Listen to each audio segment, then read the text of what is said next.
Bem-vindos ao terceiro episódio do podcast Otimizando Sua Vida. Hoje com uma presença ilustríssima aqui, com Rafael Sattier. Ele é escritor, político, pastor e é vereador pela cidade do Rio de Janeiro.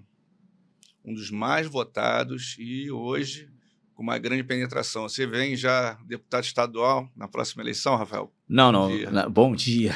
Já veio com um pancadão de pergunta, né? Cara, sobre essa questão dos próximos passos na política, primeiro eu consulto sempre a Deus, assim, todas as minhas decisões, as minhas ações, logo em seguida a minha família. São duas coisas fundamentais, mais do que essenciais, são fundamentais para que eu tome qualquer tipo de decisão. A decisão de ir para a LERJ ou ir para Brasília, na verdade, seria mais entre ir para Brasília, porque na LERJ eu tenho um grande parceiro, meu irmão, meu líder político, que é o deputado Alan Lopes. Entendi. A gente já está lá, inclusive eu comecei a trabalhar efetivamente na política por intermédio dele. Gratidão. Você começou quando na política? Cara, qual ano? Então, tem que entender o que é a política, porque eu particularmente... Não sei se é uma teoria exatamente correta, mas eu teorizei de três maneiras. Existe a política eletiva, a política partidária, tá? E a política do dia a dia. A política do dia a dia, que é essa questão mais ideológica, o entendimento da coisa via internet, a revolta que a pessoa sente quando um negócio está vendendo pouco, não é porque você está com marketing ruim, mas é porque o bairro está sem segurança. Aquela coisa da política que te confronta diariamente. Corpo a corpo ali, né? Do corpo a corpo. Eu comecei aí em 2012, quando começaram as mobilizações em São Paulo, pelos 20 centavos, que aumenta na passagem do metrô e tudo mais. Aquele movimento chega no Rio, o atual governador, ele até fez uma entrevista coletiva meio que zombando. É só marola, não vai chegar no Rio de Janeiro. A coisa chega no Rio de Janeiro e eu participo das manifestações. Sabe o que eu falo? E eu confesso para você que, assim, naquele período eu não tinha nenhum entendimento sobre direita, esquerda, conservadorismo, progressismo, capitalismo, socialismo, liberalismo, comunismo. Eu não tinha muito entendimento político da coisa, mas estava ali como uma pá de gente. E, óbvio, uma coisa começou a engrenar mesmo quando eu vi um vídeo do Silas Malafaia, o pastor Silas Malafaia, o pastor Marcos Feliciano, e o atual, então, deputado federal Jair Bolsonaro, no PL 122, que tratava-se sobre a questão da ideologia de gênero. O teu partido é o PL hoje? Hoje o meu... hoje não, né? O meu partido é o PL, eu nunca me filiei. PL, né? Eu me filiei para me candidatar. Então, foi até engraçado, cara.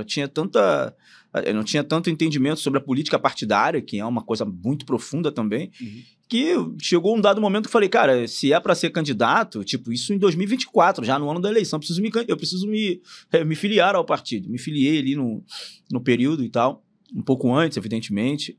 E daí a política comigo começa assim, essa questão ideológica, eu vou começar a ter um entendimento sobre a política ideológica quando eu vejo esse episódio, numa audiência que tratava-se do PL 122, que versava sobre a questão da ideologia de gênero. Foi a primeira vez que eu ouço falar sobre o tema, que eu ouço falar sobre essa pauta, ideologia de gênero, e com muita maestria o Marco Feliciano, que já era deputado federal, começa a expor o tema. E ali ele tem algumas... tem dois, três rapazes. Na época, o Jean Willis estava nessa audiência, evidente, defendendo o lado da ideologia de gênero. O Marco Feliciano, ele fala com maestria. E tinha um outro rapaz, que eu não me recordo exatamente o nome dele, ele inclusive era homossexual e tudo mais. Na fala dele, ele fala assim, nós não podemos avaliar essas expectativas legislativas pela perspectiva dos fundamentalistas religiosos. Isso me chama atenção. Pô, fundamentalista religioso, eu fui pra internet pesquisar como qualquer jovem. Pô, cara, quando eu cliquei fundamentalista religioso, a primeira coisa que apareceu foi a galera do Hamas, da Al-Qaeda, falei, cara, esse cara tá comparando o evangélico, que é o cara que, pô, meu irmão, que com tá... Bin Laden, né? Com fundamentalista religioso, com Bin Laden, eu falei, mano, isso aí tá desproporcional. Eu sei que tem alguns mais enérgicos, mais exaltados e tal. Mas jamais, tipo, você não vai ver, cara, você não tem relato de um cara que deu um tapa na cara porque o evangélico foi pregar o evangelho para ele e ele simplesmente não quis aceitar. Você não vai...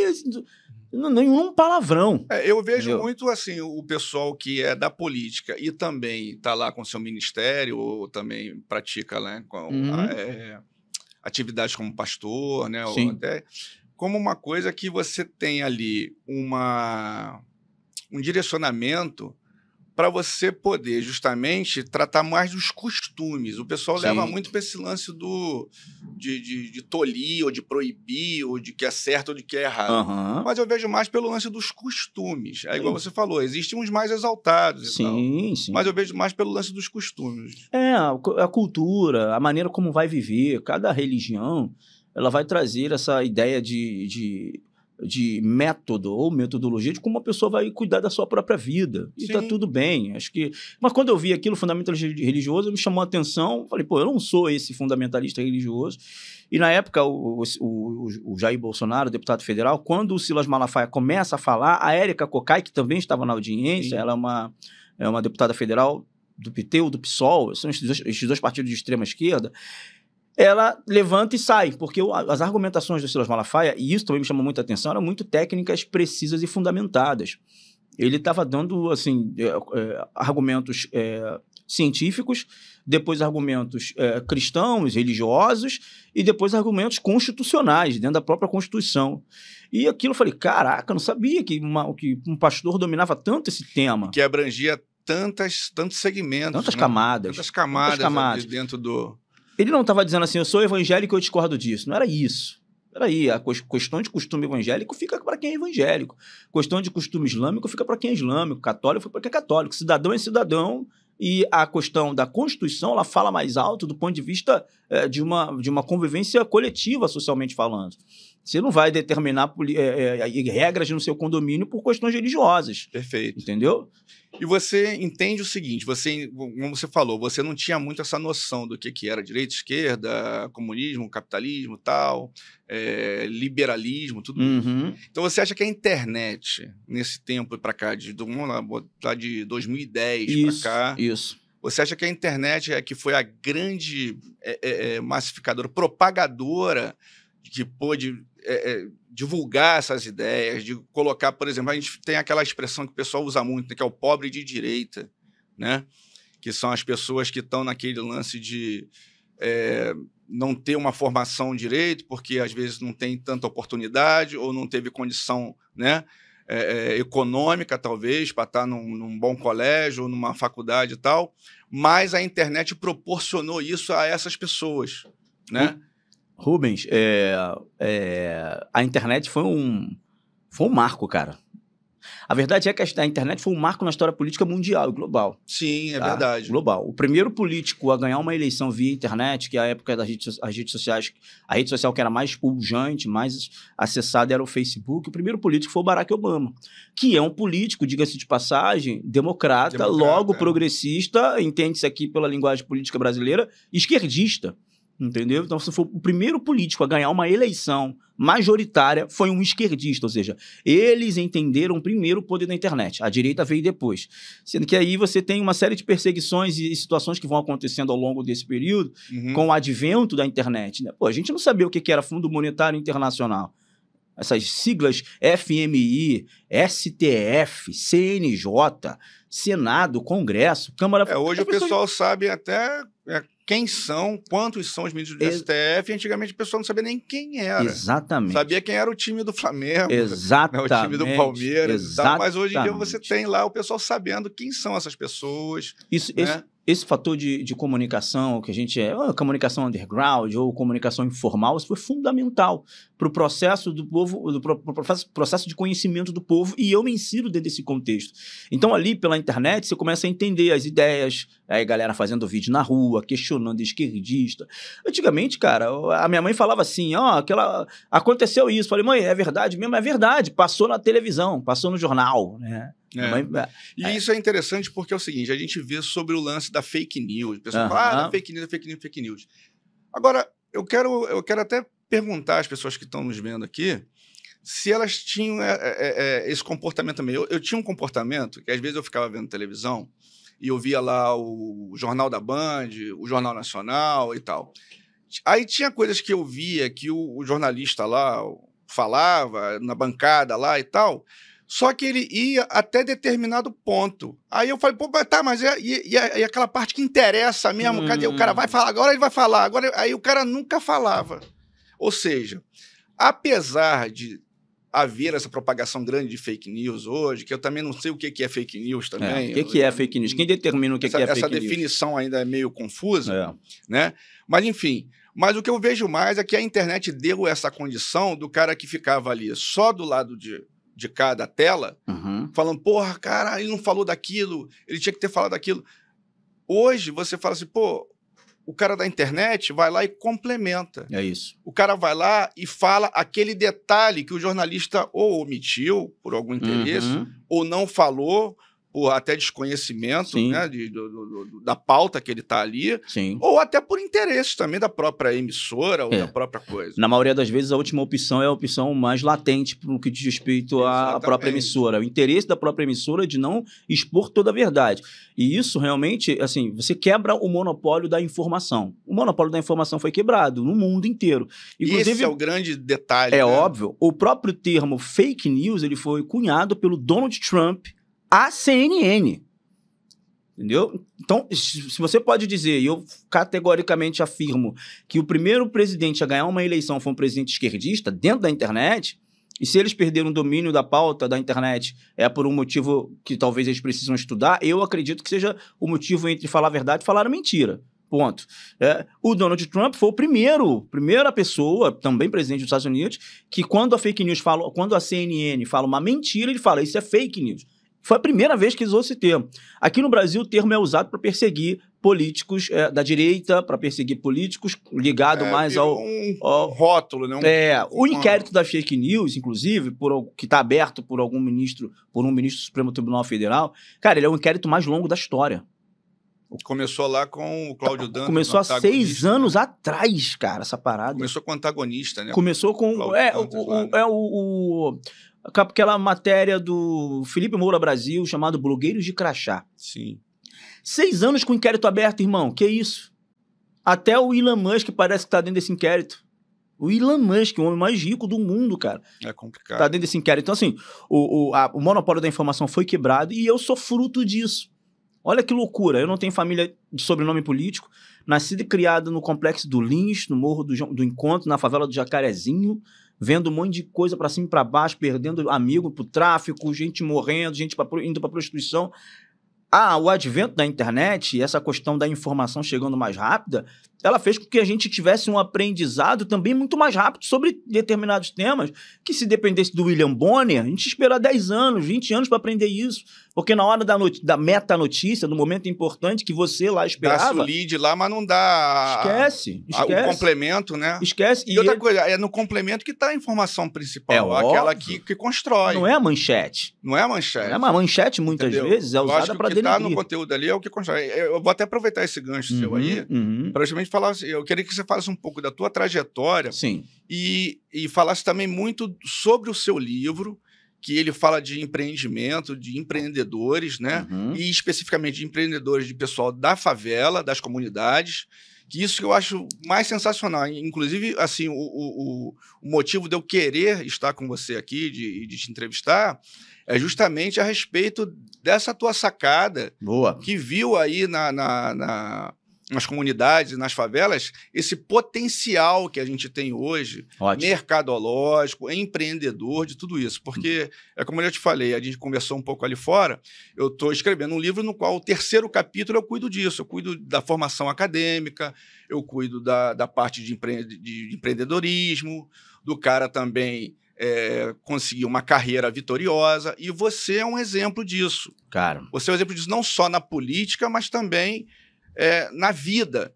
E eu queria que você falasse um pouco disso, do teu começo, assim, a tua trajetória política, de já entender um pouco. Eu quero que você fale um pouco do Rafael Satter, empreendedor, e esse cara que hoje superou essas dificuldades, né, que são dificuldades que são impostas a nós por falta de oportunidade, falta de opção de verdade, não aquela falta de opção que a gente viu muita gente falar, que às vezes é uma coisa maquiada, e eu queria que você falasse um pouco disso. Bom, eu vou já falar, abrindo o livro para você, e vou te presentear, né, cara? Cara, muito obrigado. Aí, ó, Capitalismo e a Favela. Posso fazer merchan? Pode. Pode encontrar na Amazon e você também pode encontrar no Mercado Livre. Mercado Livre é full, ou seja, se você pedir, você recebe em menos de 24 horas, obrigado, tá? Então tá aí, ó, o Capitalismo e a Favela. Deixa eu botar isso aqui Pra não ficar sujo aqui. Cara, o Rafael Satie, na verdade, ele é uma criação... Depois que eu conheço a Tiemi Satie, minha namorada, que torna-se minha noiva, depois vira minha esposa e hoje, graças a Deus, eu sou casado, muito bem casado, há 13 anos com ela. O Rafael é o Rafael Silva Ferreira de Lima, irmão.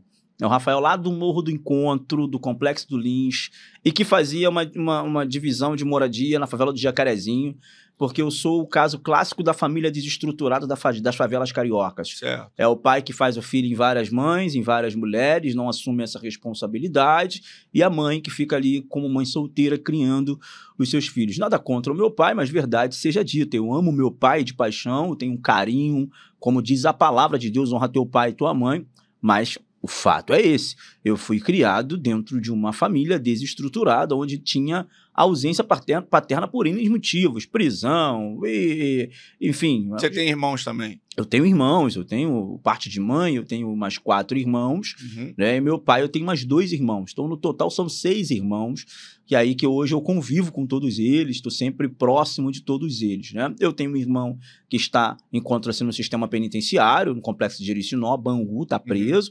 Eu tenho um irmão que foi morto também no tráfico de drogas, e todos os outros irmãos deram certo, estão prosperando, estão crescendo, estão com as suas famílias. Esses fatos devem ter te impulsionado muito a você também ver um outro lado da moeda, com não é certeza, isso? com toda certeza. E isso não foi pela minha bondade, não, tá? Isso aí foi uma intervenção religiosa. Com 15 para 16 anos de idade, no Complexo do Lins, no Morro do Encontro, eu sou evangelizado por um pastor, conheço Jesus por intermédio de um pastor indo num culto de jovens. Não que eu tenha ouvido falar de Jesus pela primeira vez, não. Minha mãe já me levava num culto aqui, num culto ali, numa igreja ali, sendo que as igrejas eram igrejas mais tradicionais, certo. E eu não tinha tanta identificação como adolescente. Adolescente quer zoeira, quer brincar, quer jogar futebol. Até que eu fui convidado para o culto dos amigos, que era um culto de jovens. Minha mãe também me levava na missa, eu achava um saco. Eu não gostava nada que o pai estava falando. Eu não gostava, mas, quando me levou para o culto de jovens, inclusive da mesma igreja que ela já me levava, outras vezes eu falei, essa parada é maneira pra caraca, olha que legal a música, a galera se interagindo, eu fui muito bem acolhido pra galera. Isso é importante nas comunidades, né? A gente vê hoje como é que a presença da igreja, seja ela evangélica ou católica, enfim, ou qualquer tipo de culto, nesse sentido, como ajuda também a dar uma outra visão de mundo para as pessoas, né? Cara, não é que ajuda, irmão. Ela é fundamental para essa nova visão de mundo. E eu vou te dizer o porquê. A favela, mano, hoje você tem mais... Na minha época já tinha, tá? Sim. A questão da globalização e das conexões. Mas na minha época não tinha internet. Então isso já você tinha um mundo começando a globalizar, tá? Mas o acesso à informação ainda era um pouco precário, né? Você tinha ali o Orkut, você tinha o MSN, que surgiu até um pouco depois, na verdade, depois da minha conversão. Então a conversa era tete a tete, ou você conhecia ou você não conhecia. E na favela todo mundo se conhece. Sim. Na favela todo mundo tá próximo de alguma maneira. Aquele micromundo ali. Isso. O sentimento de comunidade tá aí, não é o que a esquerda decidiu reinventar, né? Não chama de favela porque é um nome pejorativo, agora vai virar comunidade, como se mudança de nome... como se mudança de nome resolvesse o problema do saneamento básico, da insegurança, da insalubridade, status quo. No status quo, não é isso. Mas o sentimento de comunidade é esse. Todo mundo se conhece, praticamente todo mundo é primo, de primeiro, de segundo, terceiro grau, todo mundo tá junto ali. Então, quando eu entro na igreja, eu não sou um desconhecido. Eu conheço o evangelho. Mas as pessoas que ali estavam, os jovens que ali estavam, já me conheciam. Por isso que eu recebo esse acolhimento. A vida na favela é uma vida, principalmente no meu período, aí eu volto a dizer, era uma vida muito limitada no que diz respeito às perspectivas futuras, né? Justamente pela falta de acesso à informação. Quando você vai para a igreja evangélica, irmão, você começa a perceber o cara ali, não, eu estou estudando para concurso. Ué, concurso? Como assim concurso? Né? Não, porque eu quero fazer faculdade. Na minha época, eu acredito que hoje, ainda vivo assim, fazer o segundo grau era uma parada tipo assim, absurda. Não, fiz meu segundo grau e tal. Hoje não. Hoje a gente sabe que, meu irmão, hoje o ensino médio hoje é uma dificuldade, principalmente no Brasil, que a gente vive hoje no que diz respeito às políticas econômicas. Hoje você tem muito advogado, engenheiro, dirigindo Uber, inclusive. E não é demérito ser uberista, taxista, nada do tipo. Só estou dizendo que o cara não vai fazer uma faculdade para exercer, no fundo, no final, uma outra função depois do investimento. Outra atividade, né? Que ele se preparou para fazer, e empregou tempo, dinheiro Exatamente. Mais. Eu vou até encurtar um pouco essa história. Rubens, quando a igreja sai da favela, porque a igreja cresce a nível de pessoas, né? Então o templo lá ficou pequeno para muita gente. Então a gente começa a pesquisar um templo maior. E a gente vai pro asfalto, que é o que a galera da favela chama, que é pra rua principal do bairro ali. A gente foi pra rua Barão do Bom Retiro. A perspectiva mudou completamente, porque ali a gente começou a adquirir membros também que moravam ali embaixo. Então, aí que o jogo virou, inclusive, para mim. O maluco chegava pra mim e falava assim, não, eu tô estudando pra ESA, pô. Olha, ESA? Pra gente na favela era só se alistar no quartel, ser recruta e orar pra engajar. E ia estar já lá dentro. Né? A nossa mãe queria que a gente só entrasse, e era a nossa cabeça. Aí tu começa a conversar com o maluco do asfalto, acessa a informação, irmão. Sim. Aí o cara, não, tô estudando pra ESA. Pô, tô estudando pra SpaceX. O colégio naval, escola... Como assim, mano? Não é só se alistar no... Não, cara, tem CPOR.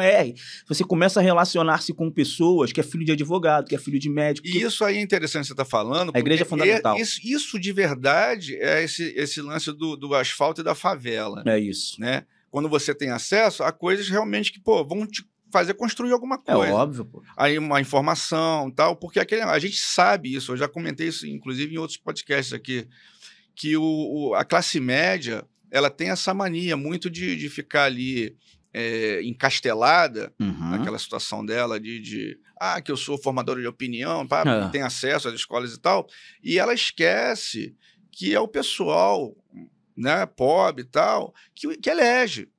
Né? E essa galera da classe média deveria brigar mais para que essas pessoas tivessem mais acesso, porque, cara, quando você tem essa galera ali meio que apartada e, porra, sem acesso à informação, sem acesso à escola, porque a formação é tudo, você sabe disso. Claro que é. Pô. Né?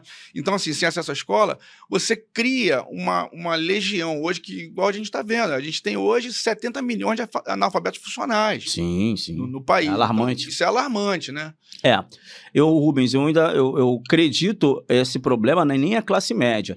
Eu acredito isso é classe alta, classe intelectual, classe alta financeiramente falando, né? Porque a classe média hoje ela acaba se tornando também uma vítima desse sistema político que a gente vive hoje. Sim, mas é o que eu falo também, porque a classe média, ela paga a conta. Ela paga a conta paga alto. Paga o seguro porque do carro. Porque ela que mora no Meia, ela que mora em Madureira, a classe média... Paga o seguro do carro, paga a gasolina cara, paga tudo caro. O consumo que tá na classe média. Né? O rico, o cara do Leblon, ele vai consumir nos Estados Unidos, ele compra roupa uma vez por ano na América. O pobre tá lá, ele vai parcelar no cartão de crédito e a massa grossa que realmente sustenta esse país é a classe média, que paga os impostos mais altos, paga no consumo, na fonte.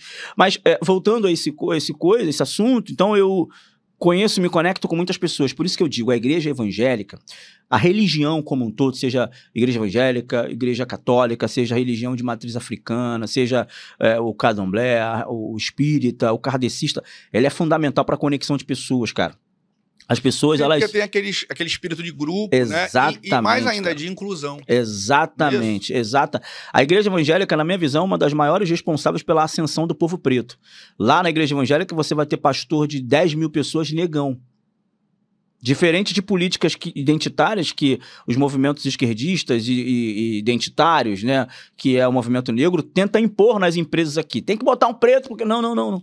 Lá na igreja é por meritocracia. Você tem preto bom gestor, preto falando bem, preto bem empregado. É como deve ser, né? Que é como deve ser. É como deve ser. E outra coisa, até pra pessoa... Isso engrandece muito mais. É óbvio, pô. Esses dias eu fui numa reunião, cara...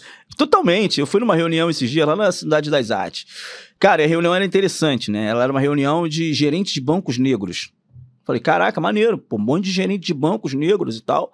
Pô, os caras foram bem-sucedidos. Mas só não achei interessante o tema negro. Mas como era no mês da consciência, em novembro, aquela coisa toda, eu fui na parada.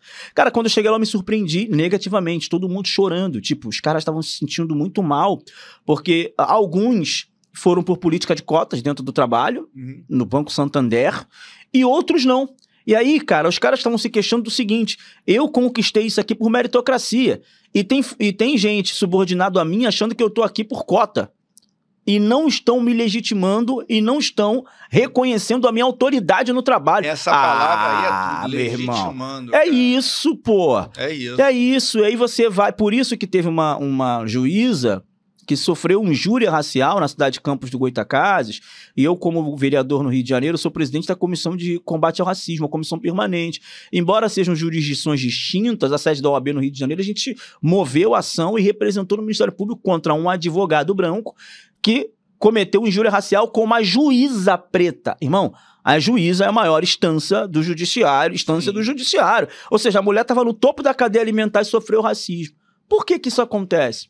Porque talvez aquele cara branco não reconhece a legitimidade. Ele pensa assim, foi por cota, não foi por meritocracia. Irmão, o negro americano, ele conseguiu as paradas na garra. Eu sou contra o Malcolm X. A maneira como o Malcolm X lidava com as coisas, porque era uma maneira com muita violência. Ele usava muita violência, usava arma. Eu sou muito mais a favor do pastor Martin Luther King, que era um cara mais pacífico. Mas entre a pacificação do King e a agressão do X, eu fico muito mais, totalmente, com o King. Eu nego qualquer coisa do X, porque ele era extremamente violento. Mas o King, por mais que ele fosse um cara pacífico, ele nunca foi passivo. Então ele sempre conquistou as coisas pela garra, pela luta. Então você olha o preto norte-americano hoje, ele conquistou as coisas pela meritocracia, que lá existe efetivamente um racismo estrutural. Por causa da Guerra da Secessão, tudo isso. Lá existe racismo estrutural, lá existiu racismo estrutural. Você tinha banheiro pra gente de cor, banheiro pra gente branca, você tinha lugar no assento de ônibus. Quem até não conhece, pode até ver aquele filme Mississippi em Chamas. O começo do filme é um bebedouro para pessoas brancas e outras pessoas pretas. Isso é o racismo estrutural. As pessoas eram divididos pela sua raça, pela sua cor. E aí, por que você tem hoje o Tiger Woods, que é o melhor jogador de tênis, o melhor jogador de golfe da história, que é um esporte predominantemente branco e rico. E elitista, rico, né? Por que tu tem um negro lá, que é o maior da história? Não vou nem contar o basquete, que é apelação, porque é um esporte de negro mesmo. Né? Por que você tem, por exemplo, então, um outro caso, a Serena Williams, que é a maior jogadora de tênis da história dos Estados Unidos num esporte predominantemente branco. A maior apresentadora de televisão da história, de programa da história dos Estados Unidos, é a Oprah, negra. Já teve um presidente eleito preto, que é o Barack Obama. Irmão, os caras conseguiram chegar no topo da cadeia alimentar em todas as áreas, em todas as castas da sociedade. Por quê? Porque conquistaram com meritocracia a liberdade deles. Entendeu? Na garra. Não é na violência do X, mas na pacificação do King. Como a gente fala aqui, no desenrolo. No desenrolo, foi pra guerra. Ninguém chegou e falou assim, olha, não, porque vocês precisam de uma reparação histórica, tomem isso aqui. Você não legitima o cara, irmão. Todo ano vai alguém chegar e falar assim, você tem isso aqui porque eu te dei, você teve isso aqui porque eu abri cota, você teve isso aqui porque eu te dei a moral. É isso que é importante, porque aqui também a gente fica com essa história de, que o brasileiro é vira-lata, que é isso, mas é porque ele se deixa ser. É isso aí. Ele quer que passem a mão na cabeça dele. E assim... Cara, quanto mais coisa você rompe por conta própria... É isso. Por legitimação própria... É isso. Porque a primeira coisa que você vence na vida é você mesmo. É óbvio, pô. Porra, é você mesmo. É óbvio. Entendeu? Eu falo isso até pros meus filhos. Eu falo, cara, o primeiro cara que você tem que ganhar... eu quero fazer um concurso público. Cara, o primeiro cara que você tem que derrotar, é você. É a tua preguiça, tua procrastinação. Isso aí. O teu jeito de, chegar e levantar da cadeira e fazer o que tem que fazer. É isso. Entendeu? É isso. É isso. Então, assim, a gente vê que essa legitimação é meio que imposta quando você bota aí um lance de cota e tudo, porque vira uma coisa, parece um agrado, parece uma passada de mão na cabeça, porra. E isso não engrandece a pessoa. A intenção pode ser até boa, cara, entendeu? A intenção pode ser até boa e tal, e eu não vou chegar aqui e julgar, mas na minha visão a cota tinha que ser social. Primeiro, tem muito branco ferrado. Segundo, tem muito branco na favela. Terceiro, ser branco não é sinônimo de ser rico nem de qualidade de vida. Meus amigos brancos eram muito mais ferrados do que eu. Minha mãe sempre foi muito organizada financeiramente. Trabalhou em casa de família, empreendeu, comprou, no livro eu conto que ela comprou uma televisão, comprou um videogame para manter a gente dentro de casa, para não se envolver com gente errada. Minha mãe sempre foi uma pessoa muito organizada. Nossa casa era uma casa que tinha azulejo, tinha piso, tinha cortina, nossos quartos, tudo organizadinho. E tinha muita gente branca 50 vezes mais ferrada do que eu, que tinha que dividir café comigo na minha casa, cheio de feijãozinho preto lá. Você tá entendendo? Então, favela não tem muito disso. Então, a cota ela não tem que ser racial, ela tem que ser social. E, abrindo-se uma cota social, efetivamente, o maior número de pessoas em vulnerabilidade social são os pretos. Exatamente. Então, diretamente... Tem maior quantidade. É isso que as pessoas têm que entender diretamente também. Você atende Nós preto. Nós somos um país super miscigenado, mas, porra, tem muito mais pessoa negra, preta, tal, do que branco, pô. Sim. É por isso que tem essa quantidade maior. Na verdade, a população maior é de pardo, depois é de brancos Sim. e depois é de negro, que é o preto retinto sem o que eles chamam de miscigenação. É porque a esquerda, nas pautas identitárias, elas são muito, muito maldosas no que diz respeito à questão numérica, tá? Eles falam assim, a maior população carcerária é a população de preto. Mentira. A maior população carcerária não é de preto, é de pardo.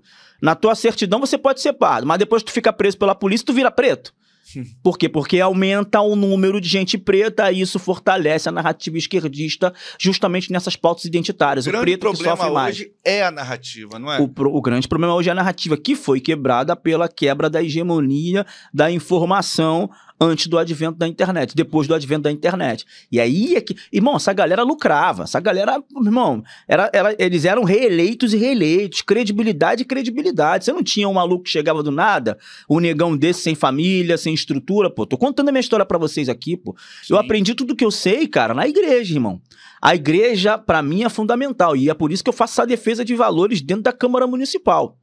Tem uma galera lá que tentou vaiar a igreja quando eu fiz um elogio pra igreja, vaiou achando que eu fosse ficar calado. E eu não sou defensor de Jesus não, tá? Jesus não precisa de advogado. Agora, a noiva de Cristo precisa. E quem tentar nos chamar de fundamentalistas religiosos, nos satirizar, nos ridicularizar, hoje na Câmara Municipal tem um vereador crente que vai voar com 4 patas no peito daquele que tentar fazer isso. E vou mesmo. Eu defendo esses valores porque foi a igreja que me forjou, meu irmão. Foi lá que eu aprendi a ser homem, porque eu não tive pai pra me ensinar a ser homem, pô. A minha mãe fez a parte dela. Mas você sabe como é que é, né? A gente chega na adolescência, a figura paterna a gente dribla pra caraca. E a figura paterna é importante, ainda mais pra um homem, né? Garoto, no caso. Quem foi meu pai foi o senhor Jorge Conceição. Jorge Alves da Conceição. Esse cara aí, ó, que me redarguiu, que me exortou, que me conduziu, vai estudar, rapaz. Tá preguiçoso, vai fazer isso, vai fazer aquilo, tá fazendo o quê? Vai fazer uma aula de música, vai fazer um curso de eletricista. A igreja fez tudo isso. Hoje eu sou host do Partido Liberal e mestre de cerimônias nos grandes eventos do partido. É o PL Jovem, não é isso? É o PL Jovem, eu sou presidente no estado e sou parte da coordenação da Executiva Nacional. Certo. Mas o PL, ele tem promovido alguns congressos de comunicação com tipo 5, 7 mil pessoas. Eu sou o host, eu sou o apresentador do evento. Então, olha só, me passa só para eu me situar no tempo cronologicamente. Você começou mais com o lance da igreja. Isso. Não é isso? Que isso. Foi ali que te deu uma base, te deu um estofo ali para você poder... Para tudo. Né? Tal. E esse lance do livro e do empreendedorismo na favela veio antes ou depois da política? Na verdade, é uma construção de vida. O livro, a ideia do livro, você vê, o tema é muito sugestivo e confrontador, né? O capitalismo e a favela. Sim. A ideia do livro é primeiro quebrar uma narrativa esquerdista que diz que todo favelado ele tem que ser esquerdista. Tá errado. Favelado não é esquerdista. Favelado não é progressista. Favelado não é abortista. Favelado não é contra a liberação da maconha. Favelado não é contra a relativização da propriedade privada. Pede pro Guilherme Boulos entrar na favela da Rocinha e entrar no imóvel que está desocupado, ainda que seja para fins sociais. Não vai conseguir. O pobre é um amante da propriedade privada, meu irmão. Afinal de contas, ele tá construindo a casa dele ali, ó, 10, 15 anos. Ele mesmo constrói a casa dele, ainda ele mesmo. Ele é que vai lá fazer um traço, levantar uma parede e tal. Irmão, rapaziada aí que fica aí com pautas identitárias, rapaziada que fica achando que favelado... Você não sabe nem fazer um radier, meu irmão. Já cavou uma sapata? Sabe como é que faz um traço de concreto batelagem, que é mais areia, mais cimento? Você não sabe do que estão falando, irmão. A gente sabe, a gente é lá na raiz. O pobre faz isso. Eu cansei de cavar sapata pra ajudar o pedreiro, porque minha mãe não tinha como pagar o auxiliar do pedreiro, o ajudante. Cansei de ser o ajudante. Subir material de construção. Isso então, quando não bate a laje, tem aquela feijoada. Quando não. Isso é regra. Se você fizer um macarrão com salsicha e depois não bater uma laje, eu nunca mais vou bater uma laje pra você. Na igreja tinha muito esse espírito de comunidade. Vamos bater a laje da irmã Maria, do irmão Joaquim, a gente ia, os adolescentes, os jovens iam lá. O capitalismo e a favela é a construção de tudo isso. Eu falei com vocês, a minha mãe, para tirar a gente das ruas, porque a favela é o preto no branco. Não tem essa coisa de que, você não pode falar o politicamente correto. Não existe politicamente correto na favela, meu parceiro. Aquele cara ali, ele se envolve com coisas erradas. Então, o seu filho não tem que andar com ele. E a favela é assim. Minha mãe falava, não anda com ele, porque é semente do mal. Vai te levar pro mau caminho. E leva mesmo. Porque a gente aprende na favela que mente vazia é a oficina do diabo. Isso não é um texto bíblico, não. Isso tá no ditado popular da favela. O que a minha mãe fez? Ela compra o Master System 3. Pô, mano, jogo do Mario 63, Sonic, na memória. Falei, caraca, mano, viramos um cracudo do videogame. Desculpa pelo termo, viciado. Não, viciou naquilo ali. Por quê? Porque essa era a finalidade dela. Pô, mas minha coroa, cara, ela não era profissional liberal. Minha coroa não tinha carteira assinada. Minha coroa trabalhava como diarista. Pegava pão, vendia pizza. Cansei de ficar numa barraquinha no posto posto de saúde, Bicuíba, lá no Lins de Vasconcelos, vendendo pizza, vendendo bala, paçoca pra ela. Ela compra aquilo ali, sempre comprava as coisas à vista e a gente realmente sai das ruas. Até que a gente tem mais uma necessidade. Pô, a televisão era muito ruim, cara. Aquela televisão de cubo que tu botava no canal 3. Não era o AV. Era o canal 3 que botava aquela parada. Aquela caixinha. É, mano, botava naquela caixinha. Aí eu falei, pô, mas eu era mais velho, né? Uhum. Ela deixava arroz e feijão pronto e eu tinha que fritar o ovo, fritar a linguiça e tal, né? Não tinha carne não, tá, rapaziada? Era ovo, linguiça mesmo, era isso mesmo. Aquele arrumadinho. Que É. Então é isso. Aí, cara, eu pensei numa coisa aqui, mas não pude falar, não posso falar. Aí eu falei, mãe, a televisão tá ruim e tal. Cara, papo de 6, 7 meses depois. A gente tá brincando no campinho de futebol lá do 130, onde nós morávamos na favela do Encontro. Aparece minha mãe descendo com 2 carregadores de uma loja, que era Casas Bahia, né? Comprava as coisas assim também, né? E aí ela comprou uma televisão onde na época era de plasma, pô. Hoje a gente fala de Smart TV, né? TV de plasma, fininha. Comprou pra gente, cara. Imagina agora você jogar o videogame numa baita TV de última geração. Pra gente aquilo ali foi o máximo. Minha mãe conseguiu aquilo com um empreendedorismo, irmão. Empreendedor, vendendo pão, pizza, Yakult, cachorro quente e trabalhando em casa de família. Te deu um estalo, né? Pô, irmão, falava, cara, a coroa é sinistra, ela compra. A gente nunca teve roupa de marca, minha mãe nunca dava essa moral pra gente. E eu entendo, pô, e a gente só tinha roupa no final de ano, cara. Roupa pra gente, hoje meu filho, pô, pá, não sei o quê, a gente compra um tênis ali. Agora, irmão, meu filho não quer mais coisa, né, de segunda categoria, não. Já tá começando a entender, né? Pô, pai, compra na Centauro. Qual é, negão? Dá uma segurada emocionada. Brincadeiras à parte. Empolga e vai com tudo. Eu nunca tive. E eu não faço... Eu não crio meu filho nessa condição. Você tá tendo o que eu nunca tive. O que eu não tive é problema meu, porque eu não tive pai presente. Mas o meu filho tem pai. Tem pai que diz pra ele todo dia de manhã, eu te amo. Lá em casa a linguagem do amor funciona. Olha que eu não tive isso, hein? Aprendi isso na igreja. Eu nunca tive um pai chegando ali, pô, te amo, vai pra cima, filho. Não existe essa linguagem. A parada ali, minha própria mãe não tem muito essa linguagem. Minha mãe foi pai, que é pai, mãe, que resolve as coisas todas ali. Pergunta pra feminista o que ela sabe o que é isso. Pergunta a feminista, sabe o que é ser pai e mãe, meu irmão? Fica aí pintando o cabelo de rosto, tatuando o rosto, achando que você é revolucionário. Revolucionário é quem pega 5 filhos sem pai, cria todos eles ali com suor de trabalho, com dedicação, com empreendedorismo. Roseli bota vocês tudo no bolso.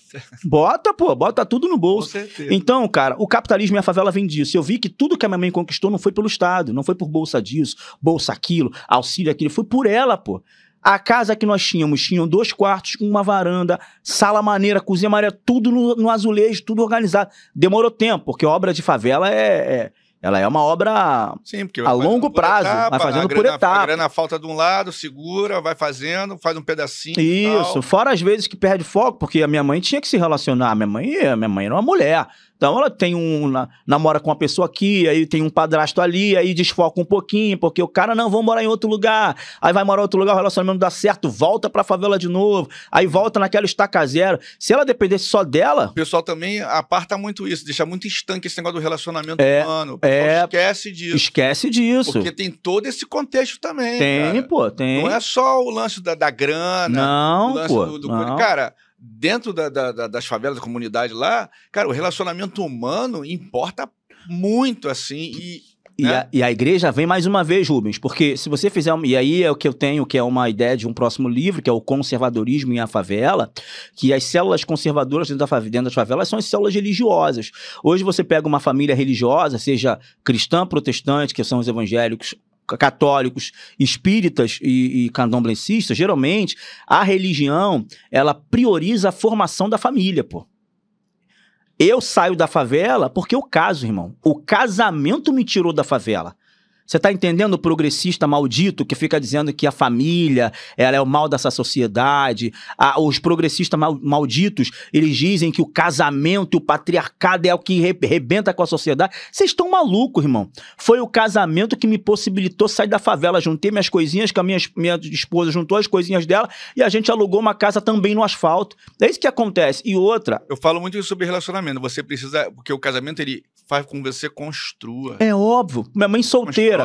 Minha mãe solteira fez tudo isso. Imagina se ela tivesse com um homem maneirão, firmão com ela. Eu tive bons padrastos. Pô, o Jorge, que veio a falecer tem 2 anos atrás. Pô, meu pai do meu irmão, caçula, inclusive. Pô, meu irmão, o cara nos deu uma perspectiva de vida absurda. Ele botava a gente de castigo com mão pra cima no banheiro. O apelido dele era Chininha, meu tio Chininha, chamava ele de tio Chininha. Esse cara foi fundamental na nossa criação, na nossa formação, no período que ele teve com a gente.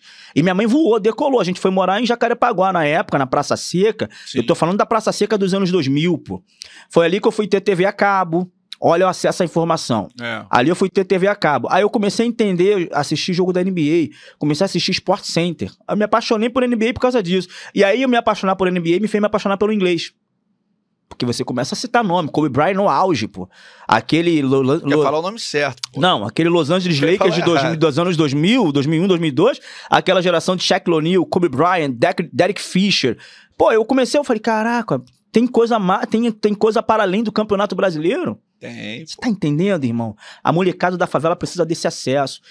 E o capitalismo que dá esse acesso, meu parceiro. É o capitalismo. E quando é que você escreve o livro? Eu escrevo o livro no ano passado. É um processo de construção no ano passado. Primeiro, para quebrar a narrativa da esquerda de dizer que todo favelado é socialista. Mas é não bacana que assim, as ideias deviam estar loucamente na tua cabeça. Assim, isso aí vai, até para organizar a ideia, né? Não, vai ter o 2, o 3 disso. Porque realmente, assim, a gente foi eu e o Matheus Leite, tá? É importante dar crédito ao Matheus Leite, que é um baita escritor do Sergipe, que também foi criado em periferia. A gente queria rodar pesquisas sobre o livro, mas ficou caro. A gente ia rodar pesquisa em várias periferias do Brasil. A gente sabe que as favelas do Rio de Janeiro têm mais estrutura do ponto de vista de consumo do que as favelas no Nordeste, por exemplo. Você tem um índice de colorização nas favelas do Rio Grande do Sul, que tá cheio de loiro de olhos azuis lá, nas favelas de Porto Alegre, que é uma parada diferente que tu vê na Bahia, que é a galera preta, mais preto retinho. Sim. Então a gente ia rodar pesquisa nesse sentido, mas ficou caro, a gente não conseguiu fazer. Mas juntar as ideias foi isso. Então o cerne é trazer a minha mãe como a grande motivadora capitalista da minha família e trazer esse entendimento que tudo que eu conquistei humanamente falando foi por intermédio do trabalho dela. Por que eu olho hoje pra favela, e algumas favelas hoje, na grande maioria, você tem dia que cai água e tem dia... Você sabe que em algumas favelas cai água segunda, quarta e sexta? Você sabe por que a favela tem caixa d'água? Tem uma caixa que distribui para todas as moradias. E todas as moradias têm sua caixa d'água. Pra gente foi uma conquista também. Porque tinha dia que não caía água lá no Morro do Encontro, a gente tinha que pegar água salobra, lá na mina, que a gente chamava de mina, pra tomar banho, pô. Um frio do caraca. Quando minha mãe compra uma caixa d'água da Forte Leve, eu não tô fazendo propaganda pro Forte Leve não, mas é pra que você entenda a referência. Forte Leve é aquela caixa d'água azul. Aquela de plástico. Aquela de plástico azul. Ela é fácil de carregar, né? Sabe por que essa caixa d'água tá em quase todas as casas na favela? Porque até hoje o governo, o social, até hoje o Estado não consegue resolver o problema de água. Água. E aí o que o cara faz? Ele compra a caixa d'água dele, ele resolve pelo próprio mérito dele. Isso é o capitalismo, pô.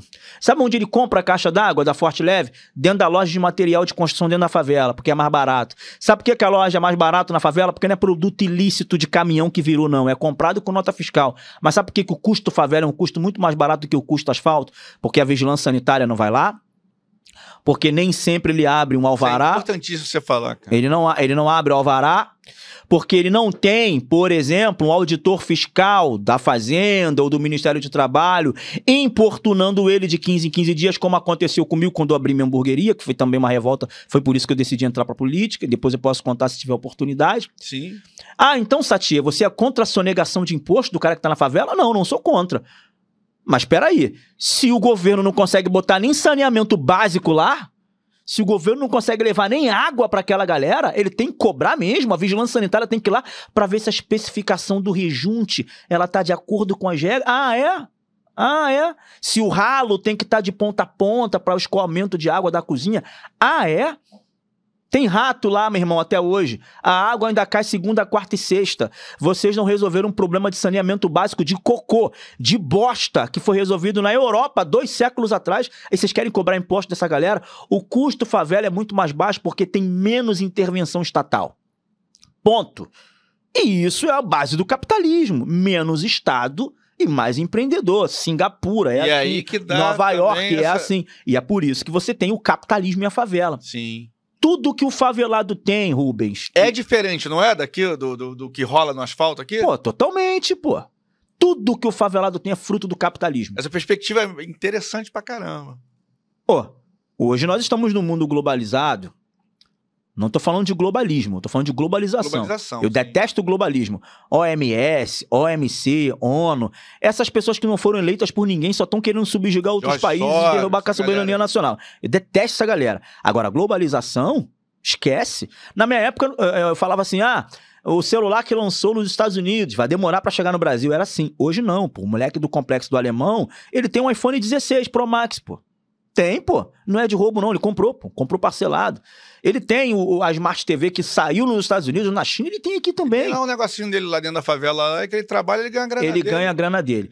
Tudo que o pobre e o favelado tem é fruto do capitalismo. Ele tem o telefone, ele tem a Smart TV, ele tem a casa própria dele ali na favela, ele tem o carro, ele tem a moto, ele tem a roupa da Nike. A roupa da Nike, não é a roupa da Lacoste. Ele tá ali, não tá virgulado no peito, tá crocodilado no peito. Tudo fruto do capitalismo. Agora, tudo que o favelado não tem é fruto do Estado. Que o PSOL, que o PT, que o PSB defende. O Estado grande. O pobre tem que ter o Estado para ajudar. Mas o Estado nunca ajudou, sempre foi grande e nunca ajudou. Ele não tem segurança. Segurança que ele tem é aqueles meninos que usam guarda-chuva no dia de sol. Pra quem sabe, ele é um pingo é letra. Ele não tem educação. Então tá dizendo que o favelado é burro? Não tô falando isso. Eu tô falando que o favelado não tem uma escola de qualidade pra botar um moleque pra estudar. Acesso à educação. Não tem acesso. Vai lá estudar no colégio público lá pra tu ver, que geralmente é próximo da favela. E é por isso que tu entende naquela série Todo Mundo Deu Cris, que a Rochelle, a mãe do Cris, mandava o filho dele estudar em outro bairro. Porque hoje existe uma engenharia social. Deixa um moleque da favela estudando próximo da favela. Porque se fica... Irmão, uma loucura. Pobre não tem saúde, vai na UPA ser atendido pra tu ver. Pobre não tem educação, porque o colégio é uma porcaria. Pobre não tem segurança, pobre não tem saneamento básico. Tudo que o pobre tem é fruto do capitalismo. O celular, a casa, o carro, a Smart TV. E tudo que o favelado não tem é fruto do Estado.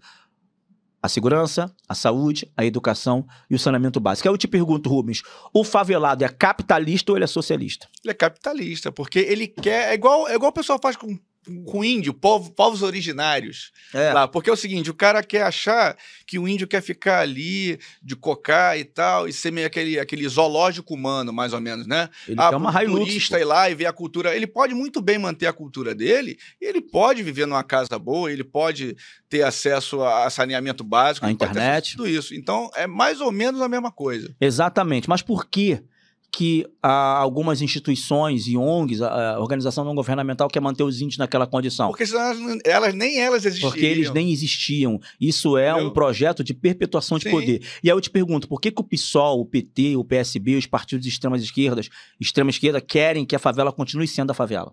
Porque é ali que eles se perpetuam no poder. Sim, é ali que existem as promessas, aquelas promessas que já estão aí há mais de 60 anos e nada acontece. E quando tu vê um negão desse, vindo da igreja, estudando pela meritocracia, casando, errando, acertando como qualquer ser humano, atingindo lugares de destaque na sociedade. Eu fui agora falar do meu livro na Espanha, em Madrid. Eu fui falar do meu livro em Portugal. Eu acompanhei semana passada, não foi isso? Eu vou lançar o meu livro agora, no dia 16, em Nova York, na Times Square, mano. Vou lançar lá na Big Apple, na terra do capitalismo. Por que a gente conseguiu? Por quê? Mãe solteira, pai traficante, mais de 6 anos preso na cadeia, irmão que morreu no tráfico de drogas, o outro irmão que tá preso, uma loucura, predestinado ao fracasso. Por que a gente conseguiu? E depois de mim tem um montão melhor do que eu, pô. Tem um montão que tá na polícia, que foi pro exército, que virou relações públicas, que tá morando em outro estado. Tá aí atuando em área técnica, pesquisador, tem um montão. Né? Mas por que a cultura hoje fica dando só moral para quem tá à margem da sociedade? Por que quem aparece no jornal é o MC tal, é o MC outro ali? Por quê, cara? Por que os engenheiros não estão botando a cara? Exatamente. Por que a TV Globo, durante muitos anos, porque agora ela quer dar uma de boa moça, né? Quer dar uma de boa moça, de reparação histórica. Reparação histórica o quê, pô? Vocês que acunharam essa história de mulher da cor do pecado, pô. Quem acunhou essa história foi vocês, pô. A Rede Globo de televisão lança uma novela chamada Da Cor do Pecado. Quem era a mulher da cor do pecado? Era a mulher negra. Associando o negro ao sexo, associando o negro à promiscuidade, associando a pele preta. Ah, agora vocês querem dar uma de bom mocinho pra cima da gente, que é conservador. Eu vim da favela, meu parceiro. Eu vim da favela e tenho acesso à favela até hoje. Eu saio da favela, não é pela política, não. Que talvez você queira me julgar, não, agora que tu virou playboy, eu não sou playboy, não. Eu saio da favela quando eu me caso, porque a instituição família também é fundamental para a ascensão social de um favelado. E mais do que isso, né? Você pode usar, inclusive, um termo que eles gostam de usar muito e cunhar. O teu lugar de fala, ninguém tira, né? Ninguém tira. Vai passar mal. Estão tentando, tá? Estão tentando. Estou sofrendo algumas retaliações neste sentido, a fim de que eu perca acesso a determinados lugares. Isso é maldade da esquerda, isso é maldade das pessoas, maldade desses partidos políticos que fazem de tudo para que a verdade não chegue naquelas pessoas. Tem um montão como eu lá, pô. Tem várias pedras preciosas, várias. É só dar oportunidade. E a oportunidade está no capitalismo, Rubens. Beleza. Então, é isso que eu ia te perguntar, porque você tem lá o jovem lá, porque a pessoa fala muito assim, a gente tem lá muita gente boa na favela, papapá. Você que é de lá, que conhece, que está dentro, como é que é esse percentual, essa relação de gente que está lá, que justamente empreende, que está lá, tem seu negócio, ou pensa em ter uma formação melhor e tudo isso, e qual é a relação de gente que de repente não presta, que está ali numa situação de criminalidade e tal. E eu queria que você fosse além para me dizer o seguinte, pobreza versus crime, né? Até onde a pobreza leva à delinquência? Década de 80, você tinha um retrato social que poderia realmente justificar essa argumentação. Pobreza versus crime. Década de 70, 80, 90, pouco acesso à informação, mundo não globalizado, você tinha algum argumento do cara falar assim... E a galera não tinha isso aqui. Não tinha acesso à informação, não tinha celular, pô, eu tô sem emprego, tô sem dinheiro, Talvez, por essa razão, justificasse, na visão deles, a ideia de tentar fazer alguma coisa ilícita. Eu, particularmente, não acredito nisso. Se tá ruim, tá difícil, tem latinha pra catar, tem material de construção pra carregar e tem terreno pra capinar, meu irmão. Tem terreno. Vai para a porta da feira, como eu fazia, para carregar a bolsa da Dona Maria, do seu Joaquim. Vai para a porta do mercado, lá na hora do caixa, lá para ficar ensacando as coisas, que era o que eu fazia. Eu fazia isso. Vai fazer carreto na feira. Era isso. Sempre tem possibilidade. É o tal levantar a bunda da cadeira e trabalhar. Não vem com essa história de que não tem emprego, então vou meter a mão na peça. Tá metendo a mão na peça porque quer. Década de 80, você poderia até justificar um pouco disso num sentido macroeconômico da coisa no estado do Rio de Janeiro. Mas eu não estava lá para ver, eu nasci em 87. Então, assim, na minha geração, nada justifica o cara ir pro crime. Nada justifica o cara abrir mão de uma questão da vida dele para ele ganhar a vida no crime. Nada justifica. Nada, irmão, nada. Nada justifica. Mas mataram meu irmão. Nada justifica, irmão. Cada um tem uma escolha, cada um tem uma vida. As injustiças acontecem desde que o mundo é mundo. Os problemas acontecem desde que o mundo é mundo. Pessoas estão sendo injustiçadas, inocentes acabam sendo presos, inocentes acabam morrendo. Isso acontece, isso é triste pra caraca. Mas isso não é fator. Isso é uma realidade. Isso é uma realidade. A realidade do mundo. Do planeta, da humanidade, desde que o mundo é mundo. Isso não é um fator determinante para que a pessoa se desvirtue do pensamento. E agora eu tô revoltado com a vida, eu tô cheio de ódio. É o que o rapaz aí tá produzindo conteúdo. O cara tem menos de 20 anos e tá cheio de ódio. Cheio de ódio de quê? Cheio de ódio de quê? O que você tem pra dizer que tá cheio de ódio? O que é? Que vida é essa?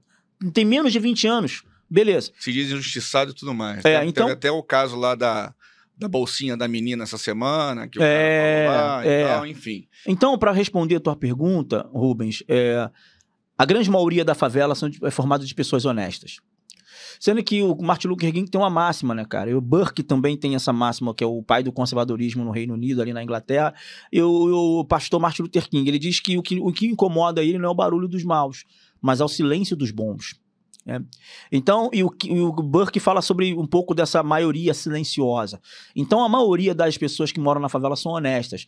Mas os honestos, O perfil do honesto é ir trabalhar. E trabalha calado. Voltar para casa. Ele não faz barulho. Ele não quer babaquice. Ele não quer cococó. Ele não quer patifaria. Ele quer ir pro trabalho. Ele quer resolver a vida dele. Resolver a vida dele, reformar a casinha dele, criar o filho dele. Um restaurantezinho final de semana, curtir, criar os filhos. Isso. Ver um esporte, fazer um esporte. Nada melhor do que um homem simples, uma mulher simples, uma família simples, uma casa simples, uma vida simples. Esse é o cara. Eu falo muito isso no livro. Eu falo o seguinte, às vezes, cara, o ordinário bem feito é o extraordinário. Esquece. Não é ser o cara bababã das galáxias, não. Esquece. Mas você tem que ser o cara que, pelo menos o básico, você tenha o controle, você tenha como fazer aquilo. Você saiba fazer aquilo.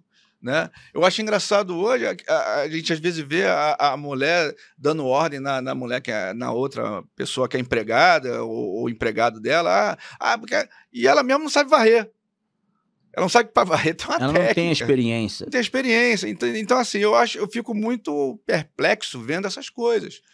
Porque eu vejo, às vezes, as pessoas tomando certas atitudes, até em podcast mesmo, gente falando de coisas que não vivenciaram, que não experimentaram, que não passaram por aquilo e querem dar opinião sobre aquilo. Porra, principalmente, é complicado, cara. Principalmente os políticos do PT e do PSOL, tudo da Zona Sul. O cara que, enfim, né, não vou nem falar do cara da DPF 635, que ele nunca pisou numa favela e fez ali a DPF das favelas, mas beleza. Então, a maioria das pessoas são honestas, a maioria das pessoas querem levar o pão de cada dia, querem cuidar das suas filhas, dos seus filhos, sendo que eles são silenciosos. Aí você tem uma minoria muito barulhenta. Sim. A minoria que fica, meu irmão, fumando maconha na porta dos outros.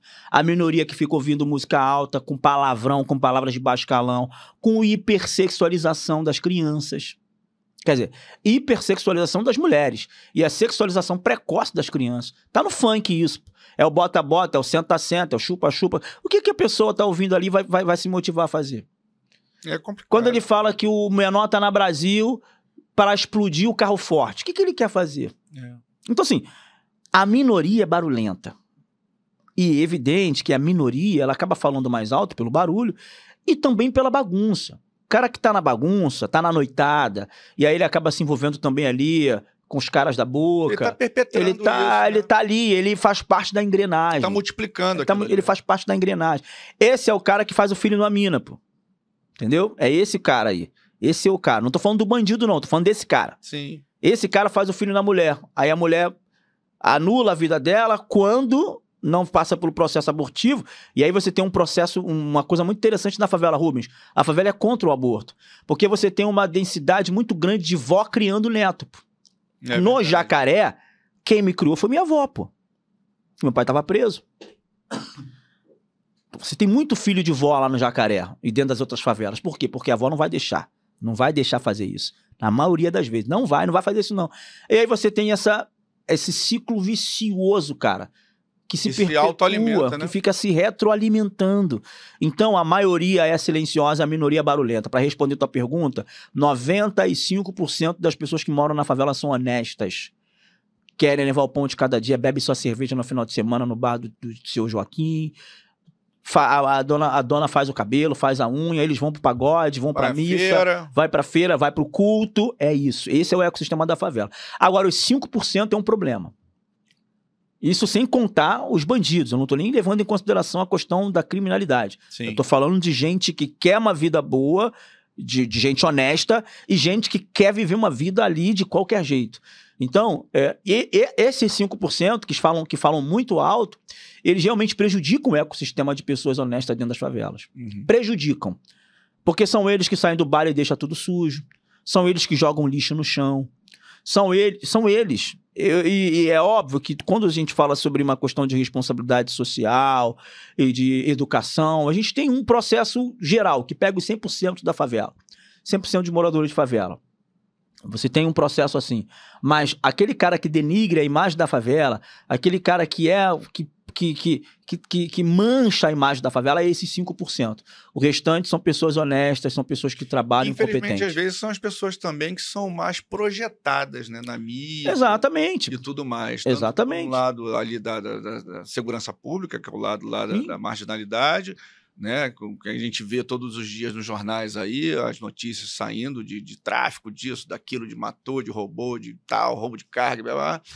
E também o lance do pessoal que também faz a sua arte lá dentro da favela e tal, e igual você falou, quer dizer, quando você pega lá numa outra década o MV Bill fazendo um rap lá, falando de coisas e tal, e que tinha ali uma crítica social, mas uma coisa pô, inteligente, é diferente do senta-senta, bota-bota. Isso aí. Né? De que você tem hoje aí, pô, que é uma coisa meio gratuita. Né? E a gente não está falando nem da parte musical do negócio. Não. Falando da parte dali da letra. Da letra, da cultura em si, do que aquela mensagem quer passar, o que aquela mensagem quer deixar. A gente não está falando do gênero musical. Sim. O gênero, esse sim tem gêneros, tá? Isso sim tem gêneros. O gênero musical, o funk, o pop, o rock, o pagode, o samba, o trap. Cara, são gêneros musicais bons. Uns gostam, outros gostam. São todos válidos. Agora, a produção da letra é um problema seríssimo. Isso precisa ser revisto.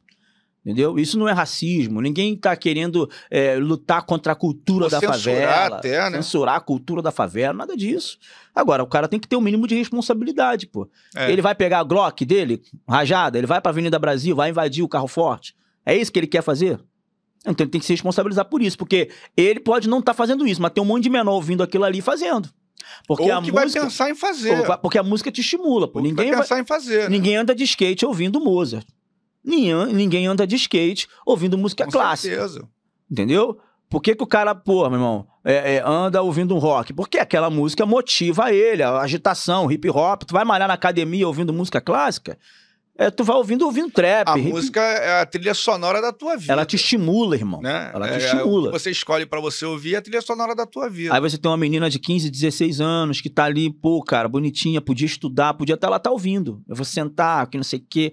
E a parada tá tão bizarra, mano, que assim, hoje as mulheres tomam a atitude dos homens, né? Porque as músicas motivam isso, cara. É mó bizarro. Empoderam elas pra isso. Empoderam elas pra isso. Então, assim, isso prejudica muito a favela. Isso prejudica muito os favelados, isso prejudica muito as pessoas que ali vivem. Além da falta de informação, porque hoje você ainda com o advento da internet, a internet tem seus algoritmos, né? Então ela vai te dar aquilo que você consome. Você vai lá no TikTok, se você é um cara que fica ouvindo muito essas dancinhas idiotas, só vai te entregar isso. Ele só vai te entregar isso. Eu mesmo, esses dias eu tô pesquisando sobre viagens. Caraca, eu entro no TikTok e só aparece viagem. Entendeu? Então, pô, o cara da favela tá pensando em viajar pro exterior? Talvez não.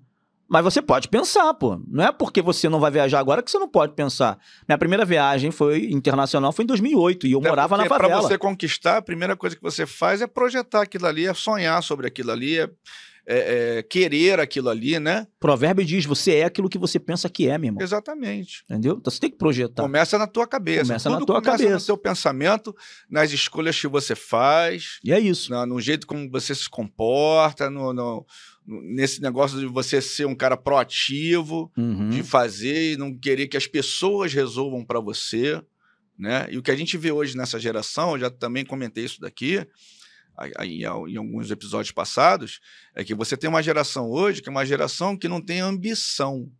Ela tem o seguinte, ela quer sempre estar ali no esquema participando, incluída. Mas geralmente é lance de brincadeira, é lazer, é festa, é não sei o quê. E enquanto que você tem que pensar também que aquilo que a gente falou, para você se legitimar, você precisa saber qual é o seu valor. É óbvio. Né? E o seu valor ele só vai ser realmente ratificado, atestado e legitimado pelaquilo que você constrói, pelaquilo que você produz, pelaquilo que você representa.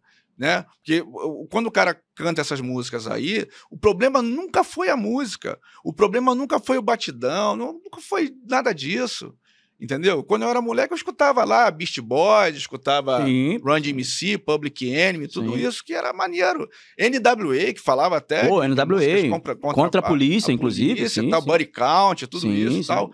E nunca foi problema para mim. Por que isso? Porque eu sabia também, e entendia já, por ter acesso à informação, que existiam ali mensagens subliminares, mensagens até diretas, de que você precisava saber separar o que é a arte, o que é coisa. Agora, buscar também outras coisas. É óbvio.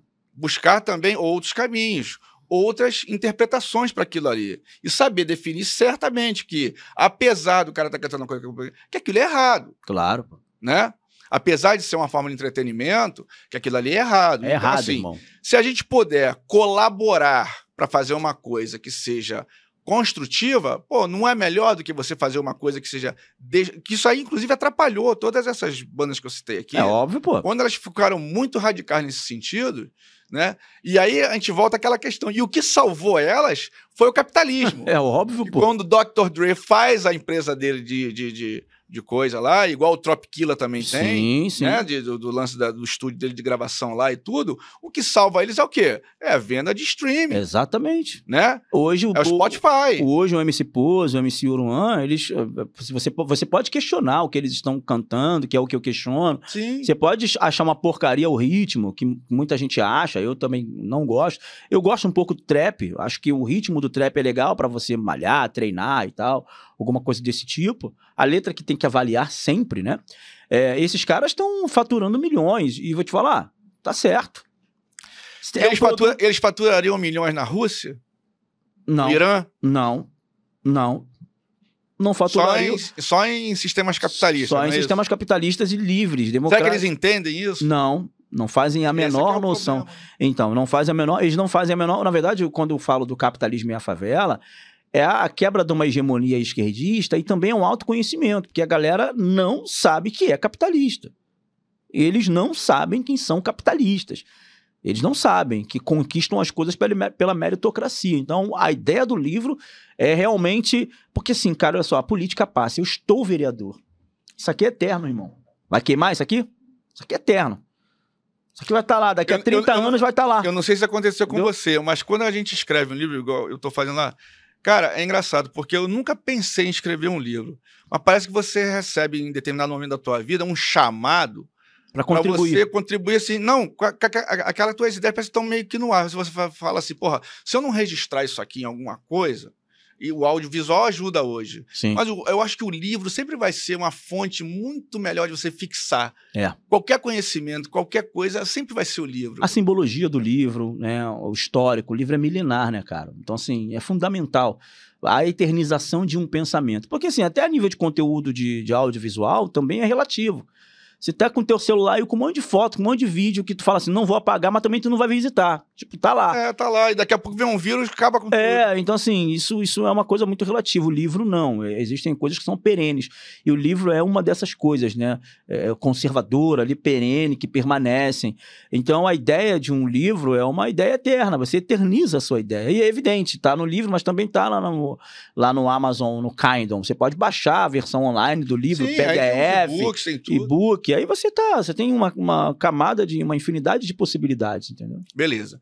Então, olha só, para a gente fechar aqui, que a gente já está caminhando para o final, eu vou tocar num assunto aqui, que é um assunto super polêmico, super complicado, né? Mas eu quero tocar nesse assunto de maneira pragmática e racional. Tranquilo. Né?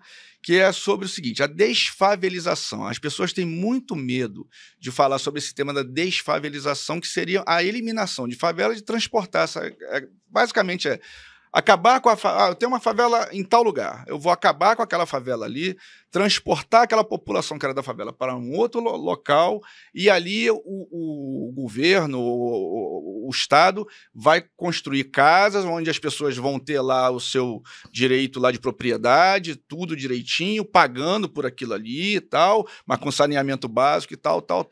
Como você vê hoje isso? E se hoje, assim, eu quero até ir além, se é possível fazer isso hoje, tamanha a quantidade de favelas que nós temos hoje no Rio de Janeiro e no Brasil. Em alguns casos é impossível, tá? Assim, sim. Você não pega hoje, 72 mil pessoas da Rocinha, por exemplo, e vai colocar em um lugar. Você vai ter que construir uma minicidade. Porque a questão da densidade populacional, da densidade demográfica das favelas, ela é uma coisa que precisa ser muito bem estudada, né? Você tem uma taxa de natalidade altíssima, em razão da falta de informação, é todo mundo fazendo filho sem responsabilidade. Ainda tem esse problema. Sem responsabilidade, sem amor, e a resposta disso não está no aborto, a resposta disso está numa conscientização. Também acho. Não está no aborto. Então vai ficar continuando fazendo filho e vai abortar? Não é isso, tá? Mas a taxa de natalidade é muito alta, então isso é um problema para a desfavelização. Você tem hoje a irregularidade nas construções, então as casas não são construídas com parâmetros de engenharia e nada disso, elas vão construindo em cima de lajes após lajes. Aquela engenharia NASA, né? Não é NASA BR. É NASA. NASA BR. Tipo assim, os cientistas da NASA, os astronautas, têm que vir estudar a galera aqui.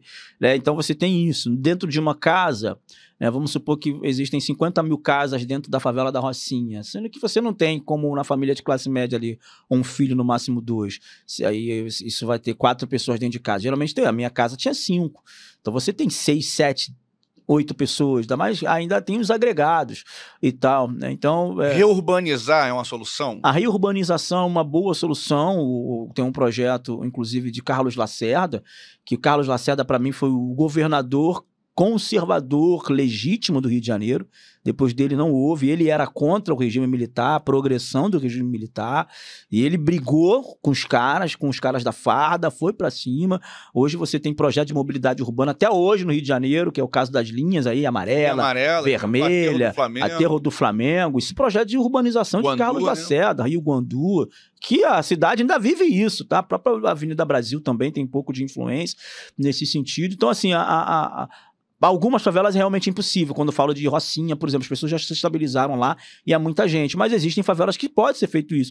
E isso já foi feito inúmeras vezes. Você acha que é uma opção legal? Eu acho que é uma opção super viável. Isso já foi feito, por exemplo, a criação da Cidade de Deus, ela é isso. Sim. A Cidade de Deus, elas são pessoas que são... elas saem de um lugar, o governo tira aquelas pessoas de determinado local e manda para outro, com saneamento básico, com urbanização. O Tarcísio, há 2 semanas atrás, fez isso em favela em São Paulo, tirou a galera da favela, daquela região aquela perto ali, do metrô, perto do metrô, e colocou aquelas pessoas num lugar com muito mais qualidade de vida. Eu acho só que o grande problema, o Lacerda fez isso, né, quando ele foi governador da Guanabara. Eu acho só que o grande problema que ele não vislumbrou na época foi justamente esse lance de transferir as pessoas do lugar onde elas moravam e trabalhavam perto, da onde moravam ali, sim, apesar de ser uma favela. E não colocou essas pessoas, por exemplo, na Cidade de Deus, e lá não tinha um acesso de transporte. Sim, beleza. Ou seja, não tinha uma logística preparada para receber. Isso é um fato, Rubens. No entanto, o processo de favelização da época de Lacerda era infinitamente menor do que a gente viu no Brizola. É eu tô te falando, hoje em dia é muito maior. Aí é que tá, o processo de favelização ali era muito...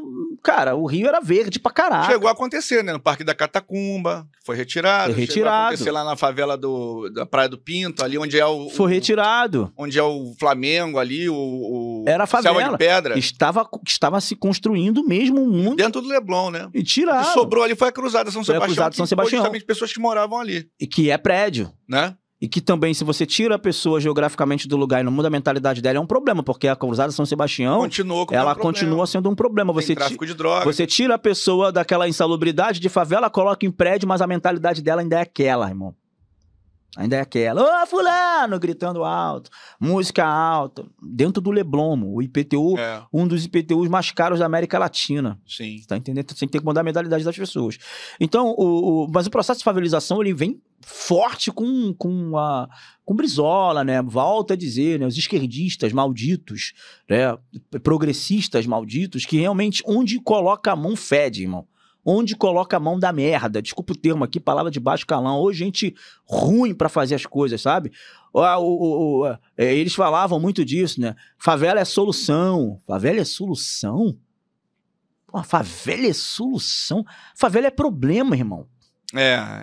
Eu acho que quando eu falo de favela problema, eu não tô falando das pessoas da favela. Exatamente. É igual o governo brasileiro. É da falta de coisas que tem na favela. Cara, o brasileiro é um problema? Não, mas o governo brasileiro é uma bosta, pô. É isso. O Irã é um problema? O iraniano é um problema? Não. O iraniano quer andar por aí explodindo as pessoas? O palestino é problema? O palestino é um problema? De fato que não. Uma bosta é o Hamas. Uma bosta é o Ayatollah, não do ponto de vista da liderança religiosa, mas da maneira extrema como ele age com aquele povo. Desde a Revolução de 79. Cerceamento da liberdade de expressão, da liberdade individual, da liberdade religiosa. Aí eu fico olhando esses caras, irmão, homossexual, levantando bandeira da Palestina, dizendo Palestina free, ou Palestina livre. Do Rio ao Mar e Do Rio ao Mar, meu irmão, se esses homossexuais exercessem o que exercem aqui, lá na Palestina, seriam sumariamente executados, jogados do prédio, enforcados em praça pública. Que maluquice é essa? Favela não é a solução. E quando eu falo que favela não é a solução, eu não estou falando do povo da favela. Eu não estou falando do favelado. Eu estou falando da infraestrutura. Tá faltando saneamento básico, é cheiro de cocô, porra. E você lá, como teu lance de vereador, Caraca, você acha que há possibilidade de a gente melhorar isso? Totalmente. Se você tiver um problema, um projeto sério de urbanização, com certeza. Primeiro, acabar com as enchentes. Tá? Favela do Jacarezinho é uma favela que ainda sofre do problema de enchente. Um trabalho de infraestrutura... Ela tá numa baixada ali, né? Passa um canal ali, o Rio Jacaré, né? Rio Jacaré. Que corta muitos lugares da cidade do Rio de Janeiro. Então, se você tem ali um trabalho de infraestrutura, um trabalho de conscientização, não adianta o prefeito da cidade do Rio de Janeiro colocar infraestrutura lá, se o cara, o vacilão ainda continua jogando um sofá dentro do rio, pô. Entendeu? Continua jogando lixo dentro do rio. Aí vai acarretar em enchente. Agora, você pode ter projetos de urbanização. Cara, você tem Dubai, que era um mangue, era uma vila de pescadores. Era uma vila de pescadores. Eu dou o exemplo aqui no livro Capitalismo e a Favela de Singapura, pô. Singapura também era outro isso. brejo, né? Era um brejo. Hoje é a maior concentração de bilionário por metro quadrado. É Singapura. Paraíso fiscal. Monstruoso. Então, assim, o potencial que existe na favela, e óbvio, eu não tô aqui vendendo um sonho que a favela do Jacaré vai virar uma Taipei, capital de Taiwan. Não é isso, com arranha-céus. Não é isso. Mas, minimamente, cara, a infraestrutura, o saneamento básico, o acesso, essas pessoas já recebem cartas ainda na associação de moradores, pô. Você sabe que o favelado, ele não recebe a correspondência dele na sua casa?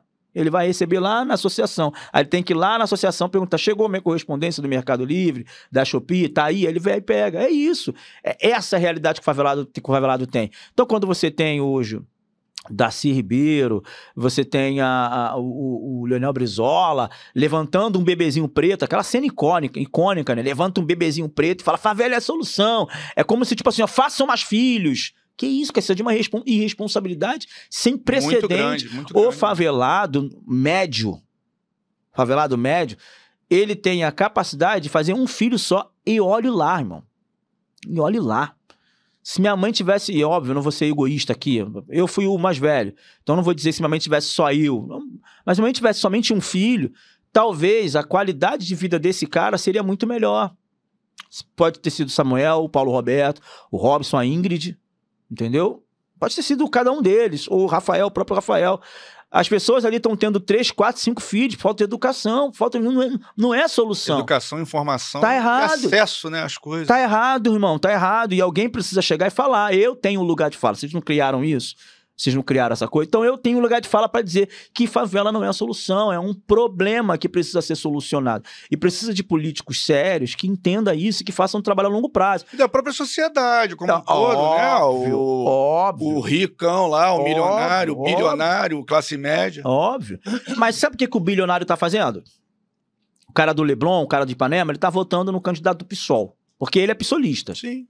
Ele é progressista. Aí o que ele fala? Não vou votar nesse candidato do PSOL porque o cara tá lá na favela. Mano, o cara não tá lá, irmão. O cara tá cagando pra... O cara do PSOL, do PT, ele tá cagando pra favela. Ele quer que a favela continue a mesma merda. Ele quer que a favela continue a mesma bosta. Ele quer se perpetuar no poder. Ele quer ficar o tempo todo fazendo essa cisão de nós contra eles. Ele não quer resolver o problema. Porque uma vez que o problema for resolvido, essa pessoa não vota mais nele.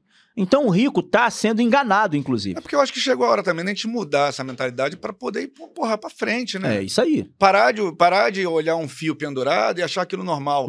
Parar de achar uma lâmpada queimada e achar aquilo normal. É isso. Parar de ver uma rua suja, quebrada, esburacada. Eu moro ali em Botafogo. Porra, eu não consigo andar na rua, cara. Eu posso torcer meu pé. Pô, em Botafogo? Quebrar meu pé, minha perna ali e tal. Pô, às vezes eu ando, cara, eu tropeço no morador de rua. Vai em Costa Bar, vai em Madureira, vai em Caxias pra tu ver. Isso aí que você falou. Botafogo, que é um bairro nobre. É dentro da Zona Sul. Entendeu? Porra, sabe? Então, assim, você fica mesmo querendo torcendo, na verdade. Eu sou um cara que eu torço muito pelas pessoas no Brasil, porra, abrir a cabeça, cara. Porque a gente tem que pensar e olhar para esses países aí fora, europeus ou norte-americanos, não como um adversário, né? Mas, cara, olha pra lá, cara, você anda numa rua em Los Angeles, Nova York e tal, né, em Miami e tal, pô, você não vê papel, cara, Ô, Rubens. são coisas, porra, básicas que a gente não tem, Ô, cara. Rubens, eu tive a oportunidade pela primeira vez no continente europeu faz 2 semanas. Fui em Lisboa, em Portugal, e fui em Madrid, na Espanha. Não fui eu que fiquei com essa coisa, olha o preço daqui, olha o preço. Não fui. Eu acho que é legal, mas eu não gosto muito de fazer essas paradas. Eu tenho um pouco de timidez nesse sentido. Eu tava fazendo alguns vídeos meus, me filmando na rua. As pessoas no meu direct no Instagram perguntavam, cara, você tá num bairro nobre? Você tá nisso? Eu falei, não, eu tô num bairro comum. Por quê? Não tem um lixo na rua, irmão. Cara. Caraca, irmão. Irmão. Assim, pra quem teve a oportunidade... Não tem um lixo na rua, irmão. Ver, é legal porque você vai ver de verdade, que não é conversa fiada. Não é conversa fiada. Não é você falar, porra, você anda, cara, que loucura. numa rua dessa, de um país inacreditável. Estados Unidos, desse da vida.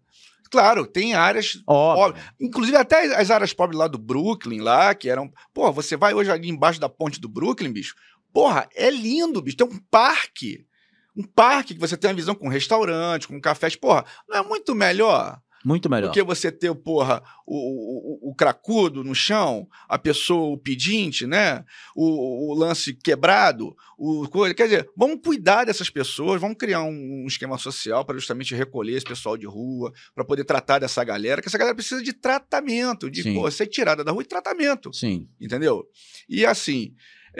a gente vê que, cara, a mentalidade é diferente. É bem diferente. A mentalidade é diferente. Esse aqui é o lance. O lance não é você mudar, ou você ser de direita ou de esquerda, ou a tua ideologia ser tal, ou você ser homossexual, ou você... A mentalidade não é... A mentalidade é você, cara, saber que, porra, dá pra viver num mundo melhor. Com certeza. Dá pra viver num mundo mais organizado, Com porra, certeza. e mais digno, cara. Com certeza. É o que você falou ali. O problema não é a favela. O problema é a falta de dignidade que a favela tem por justamente ser uma coisa que cresceu sem estrutura, Sim. sem o amparo estatal, que lá não existe, né? E sem a condição das pessoas poderem... economicamente ou até intelectualmente melhorar. Sim. E que hoje a gente está vendo essa mudança muito graças ao celular e tal. Então, assim, a gente já está encerrando. Eu vou pedir para você também dar suas últimas observações. Tá. Falar aqui, ó, galera, vamos ver esse livro aqui, que esse livro tem muita coisa boa aí para a gente poder entender melhor como é que funciona aí essa economia empreendedora da favela, que eu acho que é um caminho viável e interessantíssimo para a gente mudar essa mentalidade aqui. E queria que você falasse dos teus próximos passos, tanto como vereador, como a pessoa, Rafael Satir. Bom, primeiro eu quero agradecer, Rubens, pela oportunidade de poder estar aqui com vocês. Eu estou participando de inúmeros podcasts.